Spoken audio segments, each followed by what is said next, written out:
Avez-vous déjà eu un de ces moments où vous vous dites « Est-ce vraiment ma vie ?»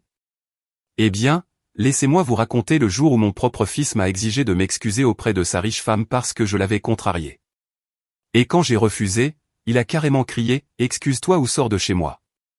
Maintenant, je ne suis pas du genre à reculer, mais ce que j'ai fait ensuite, disons que personne à ce dîner chic ne l'avait vu venir. Et si je vous disais qu'un seul dîner a changé toute ma famille à jamais? Vous ne croirez pas ce qui s'est passé quand mon fils m'a forcé à m'excuser auprès de sa riche femme, et ce que j'ai dit devant tout le monde a choqué toute la pièce. Restez avec moi, car le véritable rebondissement est encore à venir. Alors me voilà, perché au bord d'une chaise de salle à manger en velours dans la toute nouvelle maison de mon fils. Oui, manoir, pas juste une grande maison. Le genre d'endroit avec des plafonds si hauts qu'on pourrait y perdre un ballon, et un lustre dans le hall qui était honnêtement plus grand que ma première voiture. Je me souviens avoir pensé, si ce truc tombe un jour, nous serons tous réduits en crêpes. Mais j'ai gardé cette petite blague pour moi parce que ce n'était pas le genre de public qui appréciait mon sens de l'humour. Non, c'était le public de Tiffany.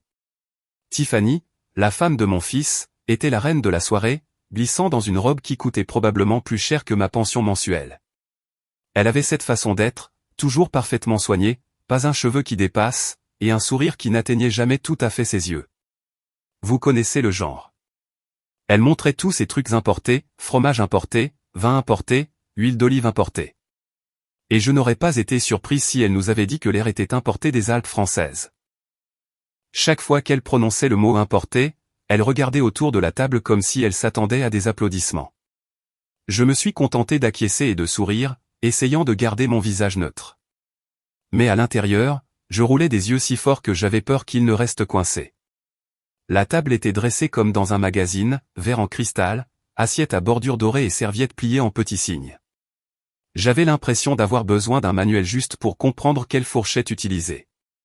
Les autres invités, principalement les amis de Tiffany et quelques associés de mon fils, étaient tous sur leur 31 et parlaient de choses que je pouvais à peine suivre, portefeuille d'action, école privée et leur dernier voyage en Europe. J'ai essayé d'intervenir ici et là, mais je me sentais comme un poisson hors de l'eau. Les jours où un dîner de famille signifiait pain de viande et purée de pommes de terre me manquaient, pas le foie gras et l'huile de truffe. Tiffany s'est donnée en spectacle en disant à tout le monde à quel point elle était reconnaissante de m'avoir là. C'est tellement merveilleux d'avoir de la famille qui se joint à nous dans notre maison, a-t-elle dit, sa voix dégoulinant de douceur. Mais vous savez quand quelqu'un est poli juste pour les apparences? C'était Tiffany. Elle souriait avec sa bouche, mais ses yeux balayaient la pièce, s'assurant que tout était parfait, s'assurant que je me comportais bien. Je pouvais presque l'entendre penser, ne m'embarrasse pas devant mes amis. J'ai essayé de baisser la tête et de profiter du repas, mais ensuite le vin est arrivé. Tiffany s'est levée, tenant une bouteille avec une étiquette que je ne pouvais pas prononcer, et a annoncé, c'est un millésime très spécial, importé d'un petit vignoble en France. Rien que le meilleur pour nos invités. Elle a versé un peu dans le verre de chacun, en prenant soin de mentionner l'année, la région et à quel point c'était exclusif. J'ai pris une gorgée, et honnêtement, c'était bon. Mais je n'ai jamais été une grande amatrice de vin. Donnez-moi un verre de quelque chose de froid après une longue journée, et je suis heureuse.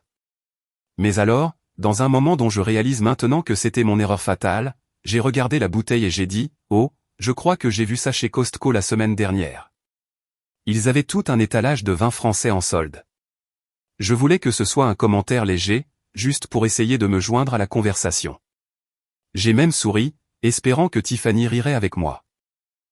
Mais on aurait dit que j'avais mis le feu à l'endroit. Le visage de Tiffany est devenu plus rouge que son rouge à lèvres, et soudain, la pièce s'est tue. Vous connaissez cette sensation quand vous dites quelque chose et que vous souhaitez instantanément pouvoir le retirer? C'était moi à ce moment précis. Les invités se sont tous regardés, ne sachant pas s'il fallait rire ou halter. Mon fils m'a lancé un regard qui aurait pu faire fondre l'acier. Tiffany a posé son verre avec un peu plus de force que nécessaire et a dit, en fait, cette bouteille provient d'une collection privée. Elle n'est pas disponible dans les magasins. Sa voix était tendue et son sourire avait disparu. Je pouvais sentir la tension dans l'air, assez épaisse pour la couper avec un de ces couteaux à steak fantasy. J'ai essayé de me rattraper, marmonnant quelque chose sur le fait que Costco avait vraiment amélioré son offre de vin, mais il était trop tard. Le mal était fait. Le reste du repas s'est déroulé dans un silence maladroit, Tiffany me regardant à peine et mon fils évitant complètement mon regard. Je me suis senti redevenir une enfant, réprimandée pour avoir parlé à tort et à travers à la table des adultes. Seulement cette fois, j'étais la mère, et mon propre fils était celui qui me faisait me sentir petite. Au moment où le dessert a été servi, une minuscule assiette artistiquement arrangée de quelque chose que je ne pouvais pas prononcer, je suis restée assise à grignoter ma nourriture et à me demander quand les dîners de famille étaient devenus si compliqués. Les jours où nous pouvions rire et plaisanter me manquaient, et personne ne se souciait de la provenance du vin, tant qu'il y en avait assez pour tout le monde. Maintenant, il semblait que tout était une question d'apparence, qu'il fallait impressionner des gens qui n'avaient pas vraiment d'importance. Avez-vous déjà été dans une pièce si silencieuse que vous pouviez entendre votre propre rythme cardiaque? C'était moi assise dans le manoir de mon fils, entouré d'étrangers, souhaitant pouvoir rentrer chez moi et me reposer. Je n'aurais jamais pensé me sentir comme une étrangère dans ma propre famille. Mais ce soir-là, j'ai réalisé que les choses avaient changé, et pas pour le mieux. Après le dîner, pendant que le reste des invités s'attardaient sur leur minuscule dessert et leur tasse d'espresso encore plus petite, mon fils a croisé mon regard de l'autre côté de la pièce. Il m'a lancé ce regard, à moitié suppliant, à moitié sévère, que je n'avais pas vu depuis qu'il était adolescent et qu'il essayait de se sortir d'un mauvais pas. Je savais que quelque chose allait arriver, mais je ne m'attendais pas à ce que ce soit aussi dur. Il m'a fait signe de le suivre, et nous nous sommes éloignés de la foule dans un couloir bordé de photos de famille qui ressemblait plus à une exposition de musée qu'à une maison. Je pouvais entendre le faible murmure de la conversation derrière nous, mais à ce moment-là, j'avais l'impression que nous étions les deux seules personnes au monde. Il s'est arrêté devant une porte fermée, son bureau, je suppose, à en juger par le bois massif et la poignée en laiton poli. Il l'a ouverte et m'a fait signe d'entrer. La pièce était immaculée, pas un papier qui traînait, avec des étagères pleines de livres qui avaient l'air de n'avoir jamais été ouverts. Je me suis assise dans une des chaises rigides en cuir, et il a fermé la porte derrière nous, coupant les rires et le cliquetis des verres de la fête. Pendant un moment, aucun de nous n'a parlé. Il est resté là, les mains dans les poches, à regarder le sol comme s'il cherchait les bons mots. Finalement, il a levé les yeux et j'ai vu quelque chose dans ses yeux qui m'a fait mal au cœur, un mélange de frustration, d'embarras et de quelque chose d'autre que je ne pouvais pas tout à fait nommer. « Maman, dit-il, sa voix basse. Tu dois t'excuser auprès de Tiffany. Tu l'as contrariée. » J'ai cligné des yeux, n'étant pas sûr d'avoir bien entendu. M'excuser pourquoi? Pour avoir fait une blague sur le vin? Pour ne pas avoir joué le jeu de la petite mascarade de Tiffany? Je n'ai pas pu m'en empêcher. J'ai ri. Pas un grand rire chaleureux, mais un de ces rires nerveux qui vous échappent quand vous êtes prise au dépourvu. Pourquoi faire, ai-je demandé, essayant de garder un ton léger, avoir posé des questions sur le vin. Il n'a pas ri. Il n'a même pas souri. Il s'est contenté de me regarder, la mâchoire serrée, les yeux durs. Ce n'est pas drôle, maman. Tu l'as embarrassée. Tu m'as embarrassé. C'était important pour elle, et tu as tout gâché. Ces mots m'ont piqué plus que je ne voulais l'admettre. Je voulais lui dire que je n'avais pas voulu faire de mal, que j'essayais juste de participer à la conversation, mais je voyais qu'il avait déjà pris sa décision. Il était là, non pas comme mon petit garçon, mais comme un homme qui avait décidé que les sentiments de sa femme comptaient plus que les intentions de sa mère. Excuse-toi ou sors de chez moi. Les mots sont restés suspendus dans l'air, lourds et définitifs. Pendant un instant, je n'ai pas pu respirer. Je l'ai regardé, je l'ai vraiment regardé, et j'ai vu le garçon que j'avais élevé, le garçon qui avait l'habitude de courir vers moi quand il s'écorchait le genou, le garçon qui avait l'habitude de supplier pour qu'on lui raconte une autre histoire avant de dormir. Et maintenant, le voilà, grand et froid, traçant une ligne dans le sable. Quand nos enfants ont-ils commencé à penser qu'ils pouvaient nous parler de cette façon? Ai-je manqué un mémo quelque part en cours de route? Y a-t-il eu une réunion où nous avons tous convenu que les parents étaient censés marcher sur des œufs autour des sentiments de leurs enfants adultes, craignant d'être rejetés si nous faisions un faux pas? J'ai senti une vague de peur m'envahir, la vieille peur familière de le perdre, d'être exclu de sa vie. C'est une peur que toutes les mères connaissent, même si nous n'en parlons pas. La peur qu'un jour nos enfants décident qu'ils n'ont plus besoin de nous, que nous leur causons plus de problèmes que nous ne valons. J'ai pensé à toutes les années que j'avais passées à l'élever, à tous les sacrifices que j'avais faits, à tout l'amour que j'avais déversé en lui. Était-il vraiment possible qu'un commentaire maladroit puisse effacer tout cela? Mais ensuite, aussi vite, un autre sentiment s'est élevé en moi, quelque chose de plus fort, de plus féroce. Je me suis souvenu de qui j'étais. Je me suis souvenu des valeurs que j'avais essayé de lui enseigner, l'honnêteté, la gentillesse, le respect. Je me suis souvenu des nuits où j'étais resté éveillé tard, m'inquiétant de savoir comment joindre les deux bouts, comment lui donner la meilleure vie possible. Je me suis souvenu de la fierté que j'avais ressentie en le regardant devenir l'homme qu'il est aujourd'hui. Et j'ai réalisé que je ne l'avais pas élevé pour qu'il traite sa mère de cette façon. Je ne l'avais pas élevé pour qu'il fasse passer les apparences avant la famille, pour qu'il valorise les sentiments de quelqu'un au détriment de la vérité. J'ai pris une profonde inspiration et je l'ai regardé dans les yeux. D'accord, ai-je dit, ma voix ferme. Je vais m'excuser, mais je vais le faire à ma façon.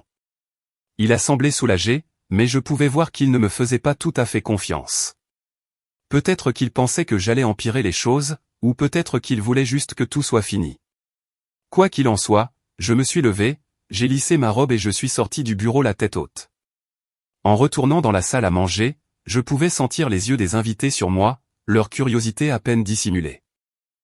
Je me demandais ce qu'ils penseraient s'ils savaient ce qui se passait réellement dans les coulisses, s'ils savaient que sous tout le strass et les paillettes, cette famille était aussi chaotique et compliquée que n'importe quelle autre. Je me demandais si Tiffany m'attendait, répétant sa propre version des événements, prête à jouer la victime devant ses amis. Mais je n'avais plus peur. J'avais passé trop d'années à m'inquiéter de ce que les autres pensaient, trop d'années à me mordre la langue pour maintenir la paix. Pas ce soir. Ce soir, j'allais me défendre mon fils, défendre la famille que j'avais travaillé si dur à construire. Et si cela signifiait faire une scène, qu'il en soit ainsi. Parfois, il faut secouer les choses pour rappeler aux gens ce qui compte vraiment. En arrivant à la porte, je me suis arrêté un instant, reprenant mon courage. Je pouvais entendre le rire de Tiffany, fragile et forcé, flottant au-dessus des bavardages. J'ai souri à moi-même, sachant que quoi qu'il arrive ensuite, j'étais prête. J'allais m'excuser, oui, mais à mes propres conditions. Et j'avais le sentiment que ce serait un dîner que personne n'oublierait jamais. Je suis retourné dans la salle à manger, le cœur battant si fort que j'étais sûr que tout le monde pouvait l'entendre. La pièce bourdonnait toujours du faible murmure de la conversation, mais dès que j'ai franchi la porte, c'était comme si quelqu'un avait appuyé sur le bouton mute. Toutes les têtes se sont tournées dans ma direction, les fourchettes se sont arrêtées en plein air, et même le cliquetis des verres a semblé s'arrêter. Tiffany était assise à l'extrémité de la table, se tamponnant les yeux avec une serviette d'une manière qui aurait rendu fière n'importe quelle star de feuilleton. Elle leva les yeux vers moi, son visage offrant une image parfaite de dignité blessée. Et pendant une fraction de seconde, j'ai presque eu pitié d'elle. Presque. J'ai pris une profonde inspiration, redressé mes épaules et parcouru la longueur de la table, sentant chaque paire d'yeux me suivre. Je pouvais voir mon fils du coin de l'œil, la mâchoire serrée, les mains agrippées au bord de la table. Il avait l'air de se préparer à une tempête, et d'une certaine manière, c'était le cas. Je me suis arrêté juste devant Tiffany, qui reniflait maintenant délicatement. Ses amis se sont rassemblés autour d'elle comme une volée de poules bien habillées. Je l'ai regardée droit dans les yeux, refusant de la laisser détourner le regard, et j'ai parlé d'une voix calme, claire et juste assez forte pour que tout le monde l'entende. Tiffany, ai-je commencé. Je suis désolé. La pièce a semblé se pencher en avant, attendant la suite. Je suis désolé que tu ressentes le besoin de faire semblant. Je suis désolé que tu penses que les choses chères te rendent meilleur que les autres. Et je suis désolé que mon fils ne puisse pas voir clair à travers tout ça. Pendant un instant, il y a eu un silence absolu. On aurait pu entendre une épingle tomber, ou plus probablement, une boucle d'oreille en perles. La bouche de Tiffany s'est ouverte, ses yeux grands ouverts de choc. Les invités se sont regardés, ne sachant pas s'il fallait halter ou applaudir. Une femme a même reniflé dans son vin, essayant d'étouffer un rire, mais je n'avais pas fini. J'ai repris une autre inspiration, sentant des années de frustration et de déception monter en moi. Mais surtout, ai-je continué, ma voix ferme, je suis désolé pour quiconque pense que l'amour peut s'acheter, parce que la vraie famille, le véritable amour, ça ne se vend pas. J'ai laissé les mots planer dans l'air, regardant comment ils atterrissaient sur chaque personne dans la pièce. Certains ont détourné le regard, mal à l'aise. D'autres ont acquiescé comme si j'avais dit quelque chose qu'ils pensaient depuis le début, mais qu'ils avaient trop peur de dire. Le visage de Tiffany s'est effondré, son maquillage soigneusement appliqué commençant à couler. Elle a regardé autour de la table, cherchant du soutien, mais ses amis se sont soudainement montrés très intéressés par leurs assiettes. Mon fils avait l'air d'avoir avalé un citron, le visage pâle et tiré. Pendant un instant, je me suis demandé si j'étais allé trop loin, si je venais de brûler le dernier pont que j'avais avec lui. Mais je me suis alors souvenu de toutes les fois où j'avais gardé le silence, de toutes les fois où j'avais laissé les choses se faire pour le bien de la paix. Pas ce soir. Ce soir, je disais ma vérité. Et si cela mettait les gens mal à l'aise, qu'il en soit ainsi. Les chuchotements ont commencé presque immédiatement, de petites vagues de conversation se propageant à partir du centre de la table. J'ai attrapé des bribes, avez-vous entendu ce qu'elle a dit? Eh bien, elle n'a pas tort. J'ai toujours pensé que Tiffany en faisait un peu trop. Et j'ai réalisé que je n'étais pas la seule à avoir remarqué les fissures dans la façade parfaite de Tiffany. Pendant des années, elle avait construit sa vie autour des apparences, collectionnant des choses chères et les exhibant comme des trophées. Mais à ce moment-là, toutes les étiquettes de créateurs et les vins importés du monde n'ont pas pu la protéger de la vérité. Je suis resté là un moment de plus, laissant le silence s'installer, puis je me suis retourné et je suis retourné à ma place. Mes mains tremblaient, mais je me sentais plus légère que depuis des années. J'ai jeté un coup d'œil à mon fils, espérant un signe, quelque chose qui montre qu'il comprenait pourquoi j'avais fait ça. Mais il s'est contenté de fixer son assiette, son visage illisible. Tiffany, quant à elle, essayait de se ressaisir, mais le mal était fait. Le masque était tombé et tout le monde avait vu ce qu'il y avait en dessous. Alors que le dîner se déroulait péniblement, l'atmosphère avait changé. Les rires faciles et la politesse forcée avaient disparu, remplacés par une tension maladroite que personne ne semblait capable de briser. Les gens ont commencé à trouver des excuses pour partir tôt, rassemblant leurs manteaux et murmurant de polis au revoir. Tiffany a disparu à l'étage, ses amis la suivant, et mon fils est resté debout au milieu de la pièce, l'air perdu. Je suis resté assise tranquillement à siroter mon café, ressentant un étrange mélange de soulagement et de tristesse. Je n'avais voulu blesser personne, et encore moins mon fils. Mais je ne pouvais pas continuer à faire semblant que tout allait bien alors que ce n'était clairement pas le cas. Parfois, la vérité fait mal, mais elle guérit aussi. J'espérais qu'avec le temps, mon fils le comprendrait. Alors que le dernier invité partait et que la maison devenait enfin silencieuse, mon fils s'est approché de moi. Il n'a rien dit au début, il est resté là, les mains dans les poches, à regarder le sol. Finalement, il a levé les yeux, ses yeux remplis de quelque chose que je n'avais pas vu depuis longtemps, de la vulnérabilité. « Maman, dit-il doucement. Je ne sais pas quoi dire. » J'ai tendu la main et j'ai pris sa main, la serrant doucement. « Tu n'as rien à dire, lui ai-je dit. Souviens-toi juste, le véritable amour n'est pas une question de choses. C'est une question de vérité, de pardon et de famille. » Il a acquiescé, et pour la première fois ce soir-là, j'ai vu une lueur de compréhension dans ses yeux. Peut-être que les choses ne seraient pas parfaites, mais au moins nous étions enfin honnêtes l'un envers l'autre et envers nous-mêmes, et ça, j'ai réalisé, valait plus que tout le vin importé du monde. Le lendemain matin, je me suis réveillé avec une lourdeur dans la poitrine, le genre qui vient après une tempête. Je suis resté allongé dans mon lit pendant un moment, à fixer le plafond, à rejouer chaque moment de la nuit précédente, les mots que j'avais prononcés, les regards sur leur visage, la façon dont la pièce était devenue si silencieuse qu'on pouvait presque entendre la vérité s'installer. Je me suis demandé si j'avais bien fait, si j'étais allé trop loin, ou si peut-être, juste peut-être, j'avais enfin dit ce qui devait être dit. Je me suis préparé une tasse de café et je me suis assise près de la fenêtre, à regarder le soleil se lever sur la rue tranquille. Le monde extérieur était si paisible comparé au chaos qui tourbillonnait dans mon esprit. Il n'a pas fallu longtemps pour que le téléphone commence à sonner.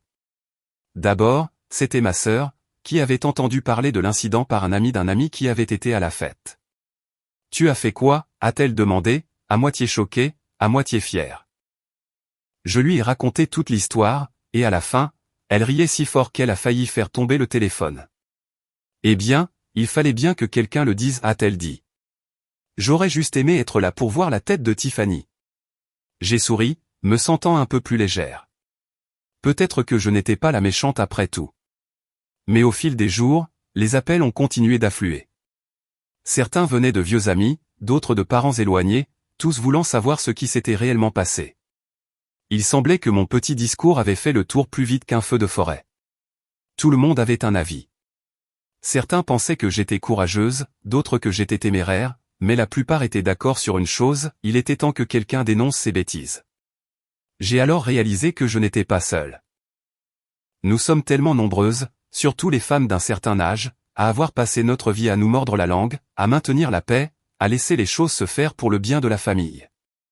Mais parfois, trop c'est trop. Au milieu de l'après-midi, je commençais à me sentir presque normal à nouveau. Jusqu'à ce que mon téléphone sonne une fois de plus. Cette fois, c'était mon fils. Sa voix était tremblante, plus douce que je ne l'avais entendue depuis des années. « Maman, dit-il. On peut parler ?» Je pouvais entendre le poids dans ses mots, le regret, la confusion. Je lui ai dit de venir, et dans l'heure qui a suivi, il se tenait dans ma cuisine, ressemblant à un petit garçon qui avait perdu son chemin. Il s'est assis à la table, ses mains tripotant le bord de sa manche. Pendant un long moment, aucun de nous n'a parlé. Finalement, il a levé les yeux, ses yeux rougis et fatigués. « Je suis tellement désolé, maman, dit-il, sa voix à peine audible. Je n'aurais jamais dû te traiter de cette façon. Je ne sais pas ce qui m'a pris. Je voulais juste. Je voulais que tout soit parfait, tu sais. Je voulais que Tiffany soit heureuse, et je pensais que si je suivais le mouvement, tout s'arrangerait. » Il secoua la tête, un sourire amer sur les lèvres. Il s'avère que j'avais tort. J'ai tendu la main à travers la table et j'ai pris sa main, la serrant doucement. « Fiston, ai-je dit, je t'aime, mais ne laisse jamais personne te faire oublier d'où tu viens. » Tout ça.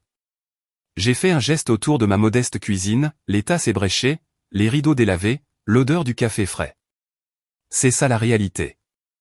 C'est ça qui compte. Pas les marques, pas les étiquettes de prix, pas le spectacle. La famille, c'est une question d'amour, pas de choses. Il a acquiescé, des larmes coulant sur ses joues. Je sais, maman. Je me suis juste. Je me suis laissé entraîner dans tout ça. Tiffany, elle en voulait toujours plus. Plus de choses, plus d'attention, plus de tout. Je pensais que si je pouvais lui donner ça, elle serait heureuse. Mais ce n'était jamais assez. Il m'a regardé, ses yeux cherchant les miens.